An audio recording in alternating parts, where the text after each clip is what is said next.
thing I love about entrepreneurship the most is that it's not necessarily just for your business kids. I mean, you don't need to be the next Bill Gates or Elon Musk from the moment you're born to be an entrepreneur. Quite often the most successful entrepreneurs become successful just from following their passions and creating a product that they would have loved themselves.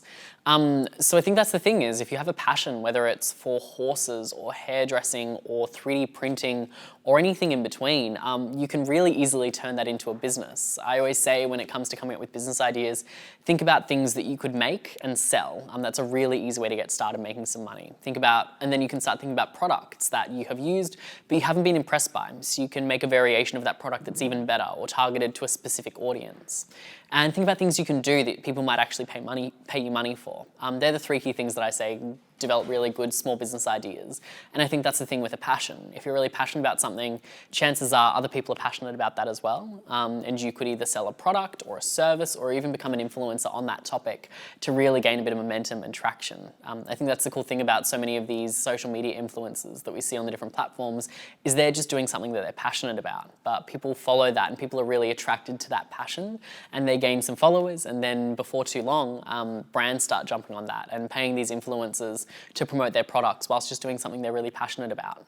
So I think that's how the best business ideas start. It's people that are really passionate about something, trying to build a solution and just doing what they're passionate about, because people really become attracted to that.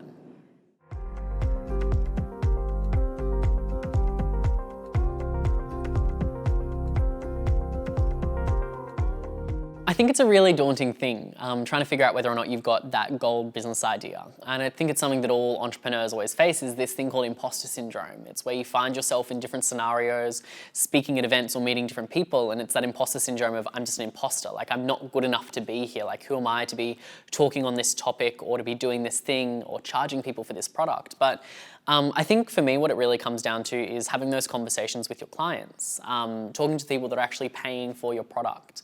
And when they say this is phenomenal, when they give you that really positive encouragement, you know you've really gotten something. And when people put their money where their mouth is, like people work so hard to earn money, to earn a living and to earn certain budgets if they're in a company. And if they're willing to spend part of their money with you in exchange for whatever you're selling, you've really got something there. So I think that's how you can tell if you've got a really good idea, is like, yes, you can talk to your friends and family about it, but actually get someone to give you cash for what you're selling. That's when you know you've got a good idea.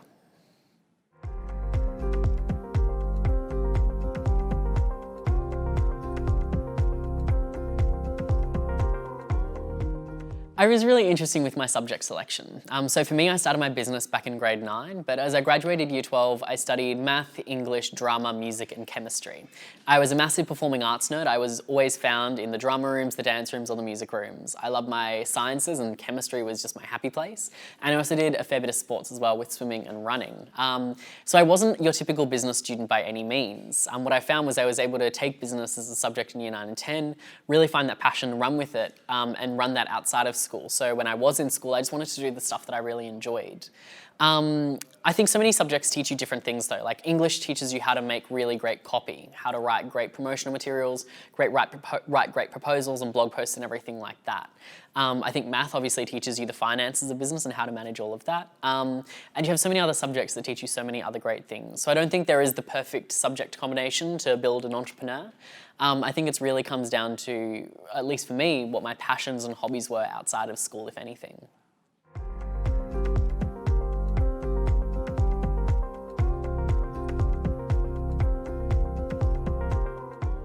I really struggled as a young person trying to get old people to take me seriously. I mean, I was one of the first young entrepreneurs here in Brisbane going out to these business and networking events as a teenager.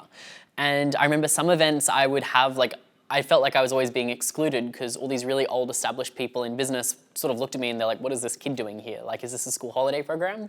And I really struggled with that. And for a while, I started trying to act a lot older than I was. I wouldn't tell people how old I was. I'd be like, oh yeah, my name's Scott and I'm from Bot, but I wouldn't say anything about how old I was. But what I found was that older people really want to know what young people have to say about things. I mean, for us as Generation Z, we're called the digital natives. We've grown up in a world unlike anything we've seen before. I mean, for me, like I was born in the year 2000 and I had the internet coming out and hitting the mainstream before I'd started primary school. The first iPhone coming out when I was in year 2 and Facebook hitting 1 billion monthly active users before I was old enough to get Facebook.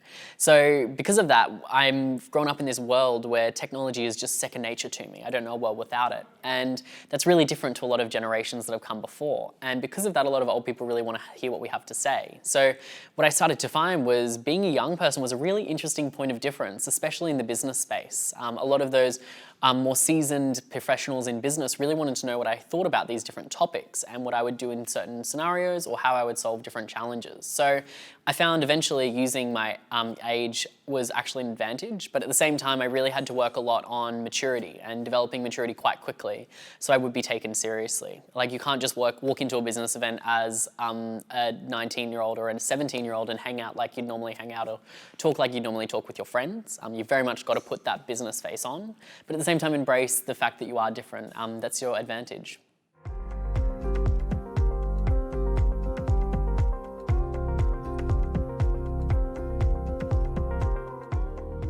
Along my business journey, I've learned from so many different people. I always say that I wouldn't be where I am now if it weren't for my mentors. And for me, my mentors have been vast. I mean, my mum and dad, of course, have been such big mentors for me. My mum really taught me work ethic. Like she works really, really hard to get to where she is in her career. And because of that, I've really learned that work ethic lesson from her. But at the same time, dad is very much a master networker. He's always really good at building connections and building relationships with people. And always says not to work hard, but to work smart. So I've learned that from him. Beyond that though, I have so many different business mentors in the Brisbane, the Queensland and the Australian business and startup space. I was really fortunate that I got involved in co-working spaces and business events as a 14-year-old, and since then I've just been connecting with all these different people that have taught me so many lessons. And then more macro than that, like we have people like Richard Branson that I just adore. I think I adore his work ethic and everything that he and the Virgin brand stands for. And I love reading his autobiographies and watching different clips of him and everything like that. So I don't know, for me I've very much had mentors at different stages. Mentors that have been family, mentors that I've worked quite closely with, but also two mentors that I've never even met, but just really look up to and idolize. And I think that's really important. I know for me as a young person, I always worry that I don't know what I don't know, and I've still got so much to learn, but every time I have a conversation with someone, every time I watch someone speak, I always think about the things that I do like and the things that I don't like about them. The things I don't like, I'm quite aware of, and I make sure that I try not to repeat. But also too, the things I do like, I become quite aware of and look at how I can integrate that into who I am as a person. So yeah, mentors are really important.